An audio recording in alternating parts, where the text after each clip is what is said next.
si on vous demande qu'est-ce que c'est que le ça et le surmoi? Comment? Le ça et le surmoi. Ah, le ça et le surmoi, c'est des termes de... Alors, qu'est-ce que ça... Comment vous les traduiriez, vous?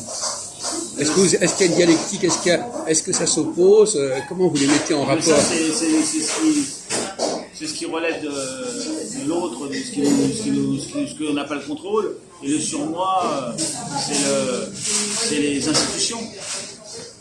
Oui. Donc c'est aussi extérieur par le haut, et le ça, c'est extérieur par le bas. C'est alors vous-même, votre ça, il est où, votre ça à vous? Parce que ça dépend de chaque personne.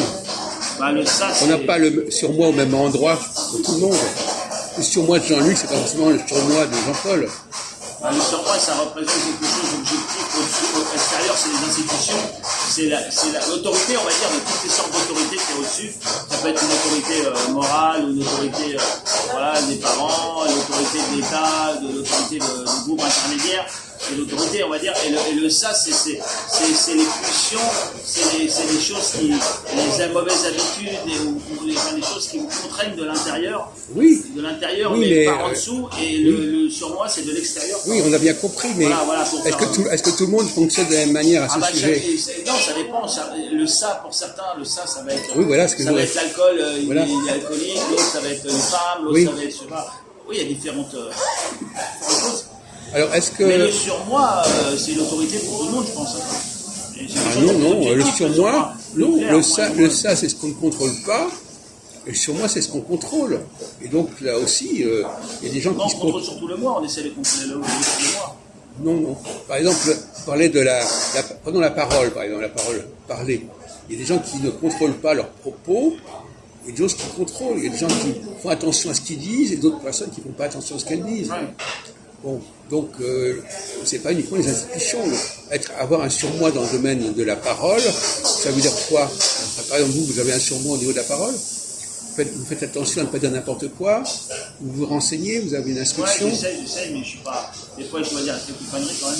Oui, ça se remarqué. Ouais, vous avez remarqué. Non, mais peut-être que ça... c'est une mauvaise influence, probablement. C'est pas de ma faute, c'est l'influence extérieure. Voilà, exactement. C'est les hackers sont autour de mon poste. Mais alors, votre ça, il est où, votre ça, votre avis? Admettons votre surmoi, c'est pas personnel, parce qu'il n'y en a pas 36 000 solutions. Votre ça, il serait dans quel domaine? Si c'est pas dans le domaine de la parole, c'est dans quel domaine? Sans indiscrétion. Dans quel domaine vous avez tendance à vous laisser aller? À être négligent, à ne pas toujours être... Quand Aude m'appelle, elle me donne des ordres et tout, elle me parle mal et tout, elle me traite un peu. Oui. Et je suis un peu faible avec elle, je devrais être plus dur. Oui. Mais j'ai fait preuve d'une très grande faiblesse. Et ça mériterait une punition. Oui. Bon, pour terminer sur ce point, est-ce que...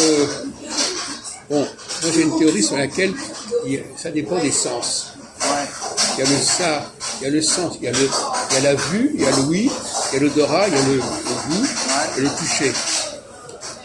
Donc, moi je demande à chaque personne comment elle se situe par rapport à ces 5 trucs.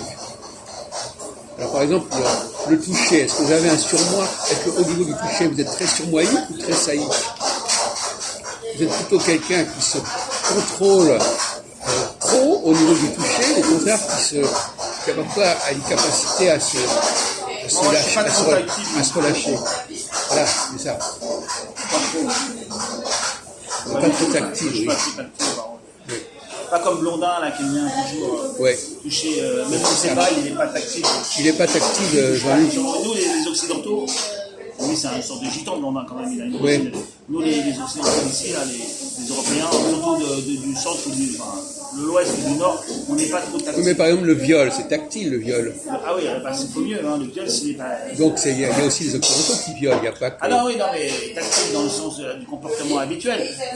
Bien sûr, si vous voulez que vous soyez norvégien ou noir ou indien... Non, mais le besoin de toucher l'autre, par exemple. Si vous pensez une femme, vous êtes obligé de toucher, hein, à un moment, là, c'est clair. Hein. Comment?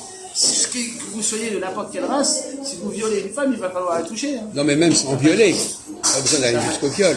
Non, mais même, ça va, là, vous avez dit viol, là, donc. Oui, viol, mais je veux dire, c'est une façon de parler. Ah oui, c'est simplement le fait de toucher l'autre oui, il y en a qui sont plus tactiles, sans aller jusqu'à le violer ou, voilà, ou le besoin d'avoir un contact physique. Ouais, comme Polo, qui est juif séparade, il a besoin de prendre.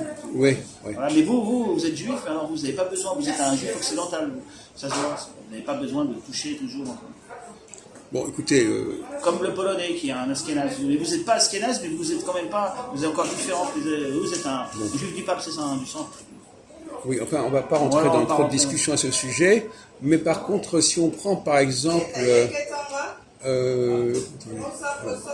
la vue, par exemple, la vue. Est-ce que vous faites attention à votre apparence? Oh, pas trop, enfin si quand même, je me change et tout, mais je suis pas comme certains qui mettent des couleurs, le bleu avec le vert le matin, c'est comme les femmes qui sont plus dans la... Je suis pas trop, moi je m'habille direct, mais je fais pas beaucoup de recherche de couleurs, de style, de ceci, je m'en fous un peu. Alors, je vais poser une question un peu plus délicate, on peut dire. Par exemple, au niveau de la nourriture, est-ce que parfois vous vous relâchez un petit peu? Vous mangez trop, par exemple, vous avez besoin de... Là, ça va, je mange un repas par jour, mais des fois, normalement, je ne dois pas avoir trop de soda, des fois, je bois un coca ou deux. Normalement, je ne devrais pas trop en boire, des fois, je bois du Selecto, des boissons algériennes, là, c'est sucré. J'aime bien ça, le Selecto, le coca, le Pepsi, le coca, mais j'en bois pas trop, mais des fois, comme il y en a pas beaucoup du Selecto, je connais pas, excusez-moi, je connais pas. Non, c'est en petite bouteille, hein, parce que souvent, le Selecto, c'est en grande bouteille. Mais en petite bouteille, comme ça, une 33 centilitres. On n'en trouve pas partout. Des fois, je vais à un endroit, j'en trouve une, et je me dis, tiens, il y en a, j'en profite pour en prendre une. Je ne devrais pas parce que c'est trop sucré. Mais bon. Alors, dernière question sur ce sujet. Est-ce que vous êtes très dans l'hygiène? L'hygiène. Ouais, quand même, je me lave tous les jours, même des fois, 2 fois quand il fait chaud. Des fois, là, l'autre fois, il faisait trop chaud, je fais une douche encore avant de dormir parce que. Pour terminer, dans quel domaine vous êtes plutôt relâché? Il n'y a aucun domaine, vous contrôlez partout alors? Pour les contrôler, c'est un grand mot, mais non, peut-être le vestimentaire, je suis pas. Vous êtes, oui, enfin, vous n'êtes pas très... Habillé, classe. Voilà. Très bien.